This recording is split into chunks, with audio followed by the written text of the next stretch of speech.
Hello बच्चों, आज हम आए हैं वर्क एनर्जी पार का अगला टॉपिक लेकर, जिसका नाम है वर्क एनर्जी थ्योरम। तो चलिए स्टार्ट करते हैं वर्क एनर्जी थ्योरम। तो वर्क एनर्जी थ्योरम को समझने से पहले आप समझिए कि पोटेंशियल एनर्जी और काइनेटिक एनर्जी क्या होती है। पोटेंशियल एनर्जी और काइनेटिक एनर्जी क्या होती है, ये समझोगे तभी वर्क एनर्जी थ्योरम का थोड़ा सा कंसेप्ट आपको समझ में आएगा। तो हम बात करते हैं पहले पोटेंशियल एनर्जी के बारे में। पोटेंशियल एनर्जी के बारे में। तो पोटेंशियल एनर्जी क्या होती है? पोटेंशियल एनर्जी को डिनोट करते हैं यू से। पोटेंशियल एनर्जी को डिनोट करते हैं यू से, है ना। पोटेंशियल एनर्जी की डेफिनेशन आप सबने सुनी होगी कि energy possessed by a body when it is at rest or at some height। यानी कि किसी बॉडी के पास जो एनर्जी है, जब वो रेस्ट पे पड़ी है, ये बॉडी रेस्ट पे है और ये कुछ हाइट के ऊपर भी है, तो इसके पास कोई एनर्जी है। हाँ, इसके पास पोटेंशियल एनर्जी है। जब कोई चीज़ मूव करती है तो उसके पास एनर्जी होती है काइनेटिक एनर्जी। तो पोटेंशियल एनर्जी क्या होती है? वो एनर्जी जो उस बॉडी के पास है, जब वो बॉडी सिर्फ पड़ी है, रेस्ट पे है और कुछ हाइट पे है ना। किससे? ग्राउंड लेवल से हाइट पे है कुछ। हम ऐसे निकालते हैं तो इसका फॉर्मूला होता है, किताबों में आपने पढ़ा होगा, mgh। Potential energy of a body is defined as mgh, where m is equal to mass of the body, g is equal to acceleration due to gravity, है ना। और h होती है कि वो बॉडी या वो ऑब्जेक्ट कितनी हाइट पे पड़ा है, हाइट ऑफ द ऑब्जेक्ट या बॉडी, कि वो कितनी ऊपर पड़ा है, तो पोटेंशियल एनर्जी क्या होती है? Formula mgh, mass into acceleration due to gravity into height. ठीक है जी। अब ये फॉर्मूला आया कैसे, है ना। बात यह है कि ये फॉर्मूला आया कैसे, तो कोई भी पढ़ा देगा आपको कि mgh होती है। आप इसका बेसिक समझोगे कि फॉर्मूलाज आए कहाँ से हैं, तो आप कभी भी इस टॉपिक को भूलोगे नहीं। ठीक है, तो उसके लिए आप समझो कि ये फॉर्मूला आया कहाँ से है। ये फॉर्मूला आया है, आपने ये पढ़ा होगा, वर्क डन का फॉर्मूला होता है फोर्स इनटू डिस्प्लेसमेंट। ये डिस्प्लेसमेंट वो डिस्प्लेसमेंट होगी जो फोर्स की डायरेक्शन में लगेगी, है ना। एस कॉस थीटा हो सकती है, एस साइन थीटा, जैसे कि हमने पिछले क्लास में किया भी था। ओके, तो अब अगर बॉडी कोई, ये ग्राउंड लेवल है, यहाँ से कुछ हाइट पे यहाँ पड़ी है, मान लो ये ग्राउंड से हाइट है इसकी जी, ठीक है। इसका मास है, ग्राउंड से इसकी हाइट है h, और इसके ऊपर एक्सेलरेशन ड्यू टू ग्रेविटी नीचे को लगेगी जो कि है g, और इसका मास है h। तो आप मुझे बताओ, इसको यहाँ से यहाँ तक लेके जाने के लिए, बॉडी को, किसी भी ऑब्जेक्ट को यहाँ से ग्राउंड लेवल से h हाइट रेज करने के लिए कितना वर्क डन करना पड़ेगा? आप बोल सकते हो कितना फोर्स लगाया और कितने डिस्प्लेसमेंट करी इसकी, है ना। फोर्स मैं ऐसे लगाऊंगा इसको ऊपर, यहाँ पड़ी बॉडी, इसको उठा के यहाँ ले गया, तो ऊपर को फोर्स लगाया, डायरेक्शन की तरह। तो फोर्स कौन सा हुआ? ये फोर्स हुआ फोर्स अगेंस्ट ग्रेविटी, है ना। ग्रेविटी ऐसे लग रही है, ठीक है, इनटू डिस्प्लेसमेंट कितनी? यहाँ से यहाँ गया h। ये क्या होता है? फोर्स अगेंस्ट ग्रेविटी हमने पढ़ा था, ये होता है m इंटू जी, है ना। पढ़ा होगा ना कि फोर्स होता है मास इंटू एक्सेलरेशन, ये फॉर्मूला तो पढ़ा है। यहाँ पर एक्सेलरेशन कौन सी है? यहाँ पर एक्सेलरेशन कौन सी काम कर रही है? Acceleration due to gravity. तो हम बोल सकते हैं फोर्स क्या हुआ? m इंटू एक्सेलरेशन, जो एक्सेलरेशन है g, तो एक्सेलरेशन इंटू ग्रेविटी, जो कि आया mgh। तो वर्क डन कितना आया इसका? mgh। अब यही वर्क डन जो हमने इसको यहाँ से यहाँ रखने में किया, वो इस ऑब्जेक्ट में as in the form of energy store हो जाएगा। अब क्योंकि ये रेस्ट पे चली जाएगी वहाँ जाकर, ये वर्क डन इस ऑब्जेक्ट की एनर्जी में स्टोर हो जाएगा, और वो एनर्जी कहलाती है पोटेंशियल एनर्जी, क्योंकि वो रेस्ट पे है। तो यही वर्क डन इसमें एनर्जी की फॉर्म में स्टोर होगा। तो हम बोले कौन सी एनर्जी की फॉर्म में? पोटेंशियल एनर्जी की फॉर्म में। तो पोटेंशियल एनर्जी क्या हुई? mgh। ठीक है, ओके। है ना, ये पता है सबको, mgh ये आया कैसे, ये समझो। मतलब मेन समझने वाली बात ये है कि आप लोग ये समझो कि जो भी मैंने किसी के ऊपर वर्क डन किया, मान लो यहाँ से ऑब्जेक्ट उठाया और h हाइट पे रख दिया, तो इसके ऊपर कुछ काम करना पड़ा। ये जो वर्क डन है ये इस ऑब्जेक्ट में एनर्जी की फॉर्म में स्टोर हो जाएगा, क्योंकि ये रेस्ट पे रख दिया यहाँ पर जाकर, इसमें वो वर्क डन स्टोर हो गया। और ये वर्क डन स्टोर होगा किस एनर्जी में, वो होती है पोटेंशियल एनर्जी। ठीक है, अब समझो काइनेटिक एनर्जी क्या होती है। काइनेटिक एनर्जी, काइनेटिक एनर्जी वो एनर्जी होती है जब भी कोई चीज़ मोशन में है, जब भी कोई चीज़ मोशन में है, मूविंग है, तो उसके पास एक एनर्जी होगी, उसको बोलते हैं काइनेटिक एनर्जी। जब भी कोई चीज़ रेस्ट पे है और कुछ हाइट पे पड़ी है, उसके पास होती है पोटेंशियल एनर्जी। जब भी कोई चीज़ मोशन में है, ये चल रही है ऐसे, तो उसके पास एनर्जी है काइनेटिक एनर्जी। काइनेटिक एनर्जी को हम डिनोट करते हैं हाफ 1/2 हाफ mv²। सॉरी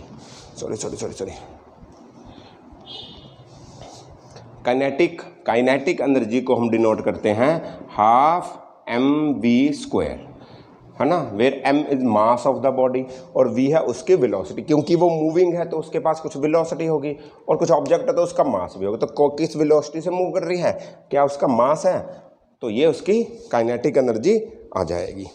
ठीक है,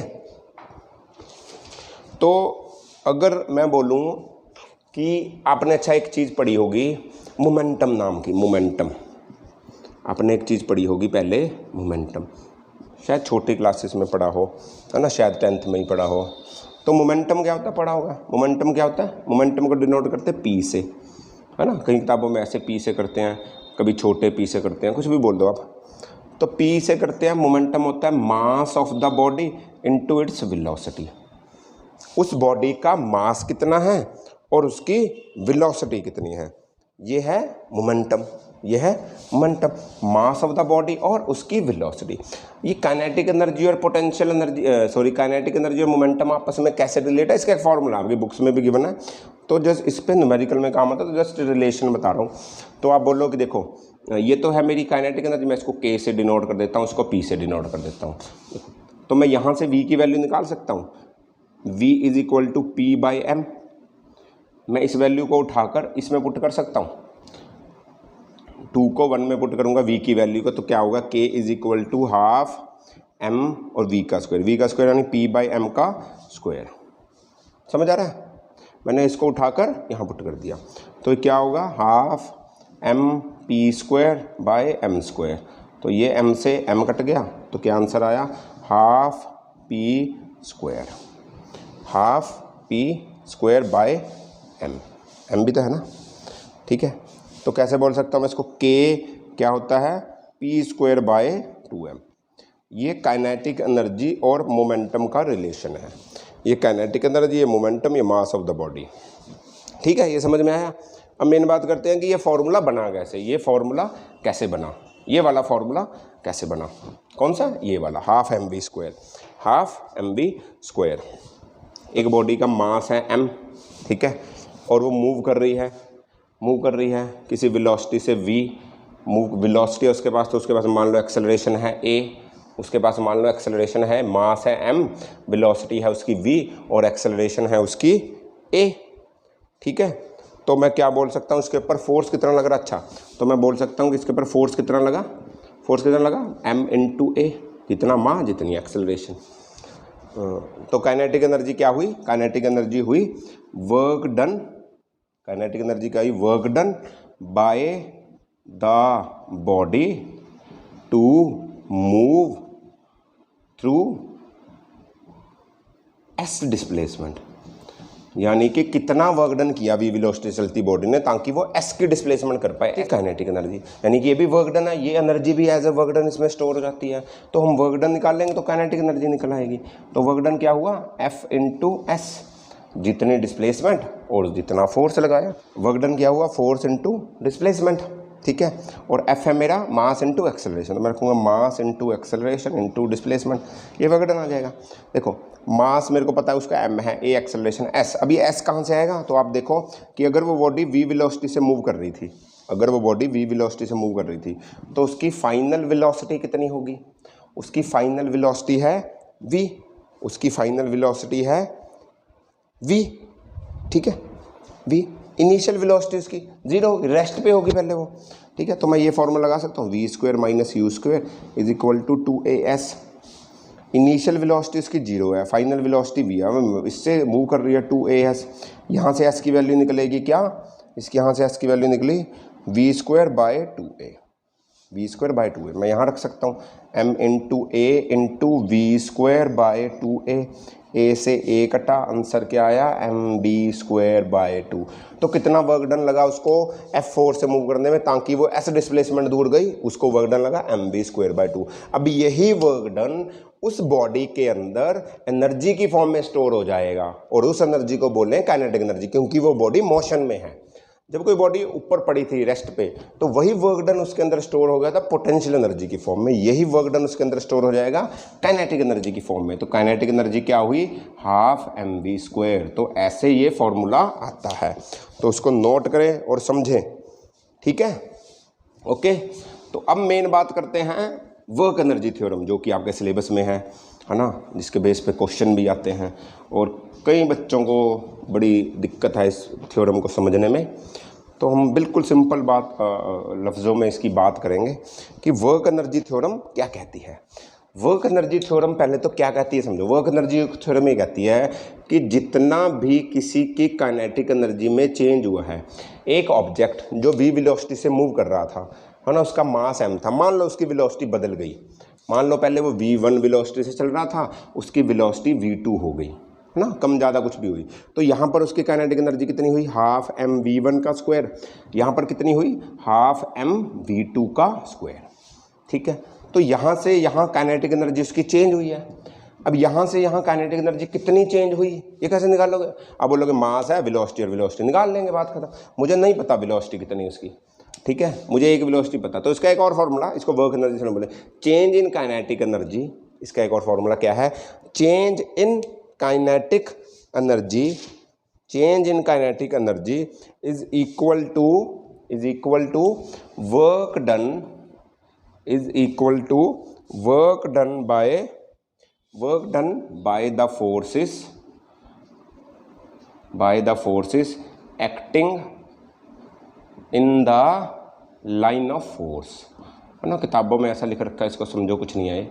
work done by the forces acting in the line of force, कि जितनी भी काइनेटिक एनर्जी में चेंज हुआ है वो वर्क डन के इक्वल होगा जितना उसने वर्क डन किया। यहाँ इस वेलोसिटी से इस वेलोसिटी में जाने में कुछ वर्क डन किया होगा, तो उसके इक्वल होगा, ठीक है। तो इसको हम ऐसा लिखते हैं, काइनेटिक एनर्जी का चेंज कैसे होगा, final kinetic energy minus initial kinetic energy. ये फाइनल है, ये इनिशियल है, ठीक है। तो चेंज कितना हुआ, final minus initial is equal to work done by the forces acting in the line of force. इसके लाइन ऑफ फोर्स में जितने भी फोर्सेस लगे हैं उसके बराबर की होगी, ठीक है। इसको डिराइव करते हैं, डेरिवेशन से आपको समझ में आया कैसे ये फॉर्मूला आया, कैसे उसको समझते हैं।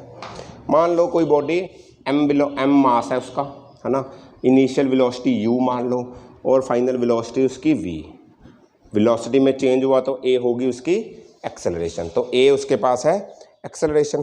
तो मैं बोलूँगा कि उसके ऊपर फोर्स कितना लग रहा है, m इंटू a, सही है, पहले भी किया। तो मैं बोलूँगा उसने वर्क डन कितना किया इस वेलोसिटी से इस वेलोसिटी तक आने में, तो मैं बोलूँगा, क्या बोलूँगा, यहाँ से यहाँ तक गई तो उसने मान लो s डिस्प्लेसमेंट की, u वेलोसिटी से v वेलोसिटी जाने में s डिस्प्लेसमेंट हुई उसकी, तो मैं बोलता हूँ वर्क डन क्या होगा, फोर्स इंटू डिस्प्लेसमेंट। फोर्स क्या हुआ, m into a into s। अब ये s कहाँ से आएगा, ये s आएगा v square minus u square is equal to 2as, है ना, ये फॉर्मूला पड़ा है, कांस्टेंट एक्सेलरेशन में लगता है, ठीक है। तो s की वैल्यू कितनी आएगी, v square minus u square upon 2a, final velocity initial velocity upon 2a।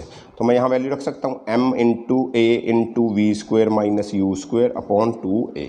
a से a गया, क्या बचा, m b square upon 2 minus m u square upon 2। अभी ध्यान देखो, ये क्या है, ये भी तो kinetic energy, half m b square. ये कौन सी काइनेटिक एनर्जी हुई, फाइनल काइनेटिक एनर्जी, है ना, क्योंकि फाइनल वेलोसिटी है। एम यू स्क्वायर ये भी काइनेटिक एनर्जी, ये कौन सी हुई, इनिशियल काइनेटिक एनर्जी। तो वर्क डन किसके इक्वल आया, final kinetic energy minus initial kinetic energy. इसका मतलब चेंज इन काइनेटिक एनर्जी, इसका मतलब change in kinetic energy. Final minus initial, तो कैसे हुआ, वर्क डन किसके इक्वल हुआ, चेंज इन काइनेटिक एनर्जी। ये आपका वर्क एनर्जी थ्योरम है, बहुत इंपॉर्टेंट है, मोस्ट इंपॉर्टेंट, +1 में भी सीबीएसई वाले बच्चे इसको पढ़ेंगे। उसमें इसकी डेरिवेशन अलग तरीके से है ना, हम डिफरेंशिएशन इंटीग्रेशन का उपयोग करते हैं। अभी तो बेसिक्स है, ये इसको बिल्कुल सिंपल में है। +1 वाले बच्चों के लिए मैं इसकी दोबारा वीडियो बनाऊँगा कि फिज़िक्स में कैसे पढ़ते हैं इसको, है ना, +1 में। अभी के लिए सिर्फ 10th वाले बच्चों को समझा रहा हूँ, तो अगर +1 वाले इंटरेस्टेड हैं तो मुझे बताएं, ठीक है। तो हम अभी कुछ क्या करते हैं, इसका एक आधा क्वेश्चन करते हैं ताकि आपको समझ में आएगा, ताकि आपको समझ में आए, ठीक है। मैं बोलता हूँ क्वेश्चन नंबर 1, मान लो एक ना आपको वेलोसिटी और टाइम का ग्राफ दे रखा है, ये है वेलोसिटी और ये है टाइम, ठीक। बॉडी उसका ग्राफ दे रखा है, ए ऐसा दे रखा है, मान लो ये ग्राफ दे रखा है, ये है 20, ये है 0, ठीक है। यानी कि जब टाइम 0 है तो वेलोसिटी 20 है, टाइम जब मान लो कितना है 5 है, टाइम जब 5 है तो वेलोसिटी है 0, ठीक। मैं बोलता हूँ चेंज इन काइनेटिक एनर्जी निकाल लो, इसमें चेंज इन काइनेटिक एनर्जी या वर्क डन निकाल लो, यहाँ से यहाँ नहीं, कुछ भी बोल सकते हैं। तो कैसे करोगे, यहाँ पर वेलोसिटी कितनी है v1 या v या u, v1 कितनी 20, v2 कितनी है यहाँ पर वेलोसिटी 0, तो कितना काइनेटिक एनर्जी में चेंज हुआ, kinetic final minus kinetic initial, ठीक है। Kinetic final minus kinetic initial, ठीक है। काइनेटिक फाइनल कौन सी हुई, ये वाली, क्योंकि 0 टाइम पे ये था, तो मैं बोलूँगा काइनेटिक फाइनल हुई ये हुई, तो ½ mv2 का स्क्वायर माइनस ½ mv1 का स्क्वायर, कितना आया, ½ mv2 होगा 0 माइनस ½ m इंटू 20 का स्क्वायर, ठीक है, 400, तो ये हो जाएगा 200, ये हो जाएगा 200 क्या, जूल, ठीक है। समझ आया कितना चेंज हुआ यहाँ से यहाँ काइनेटिक एनर्जी में, final kinetic minus initial kinetic, final kinetic energy minus initial, change in kinetic energy. Work done पूछता तो यही वर्क डन होना था, तो यही क्या होना था, वर्क डन होना था, ओके, ठीक है जी। एक और क्वेश्चन करते हैं, बिल्कुल बेसिक साथ आए ताकि आपको और समझ में आए, है ना, ठीक है। तो क्वेश्चन है कि एक 5 ग्राम की बुलेट है जो 500 मीटर पर सेकंड की स्पीड से चल रही है, और वो चलते चलते बीच में एक टारगेट आएगा जिसका 0.5 मीटर थिकनेस है। जब इसको बुलेट लगेगी, है ना, इसको बुलेट टकराएगी, तो ये टारगेट इसके ऊपर एक रेजिस्टिंग फोर्स मारेगा 1000 न्यूटन का, उसको रोकने की कोशिश करेगा ऑपोजिट डायरेक्शन में, ठीक है। तो ये फोर्स 1000 मीटर की बना है, उसकी स्पीड की बना है, उसका वेट की बना है, और ये टारगेट की थिकनेस की बना है, ठीक है। सबसे पहले पूछा गया कि इसकी इनिशियल काइनेटिक एनर्जी बताओ। इनिशियल काइनेटिक एनर्जी क्या होगी, ½ इंटू mv का स्क्वायर, ½ इंटू m कितना है 5 ग्राम, तो इसको kg में कन्वर्ट करो तो 10⁻³ इंटू और 500 का स्क्वायर, 500 का स्क्वायर यानी कि 25, 1 2 3 4, ठीक है, 25 यानी कि 1 2 3 4 2500, ओके। तो ये इससे कट जाएगा, 2 1 ज़ा 2, 2 4 ज़ा 2 2 ज़ा 4, 2 5 ज़ा 10, 0 0 0, तो ये 0 से गया ये सारा, बचा गया 125 इंटू 125 यानी कि 625 जूल्स, तो कितनी आई 625 जूल। अगला क्वेश्चन है, अगला पार्ट है कि आप निकाल लो कि फाइंड द डिस्प्लेसमेंट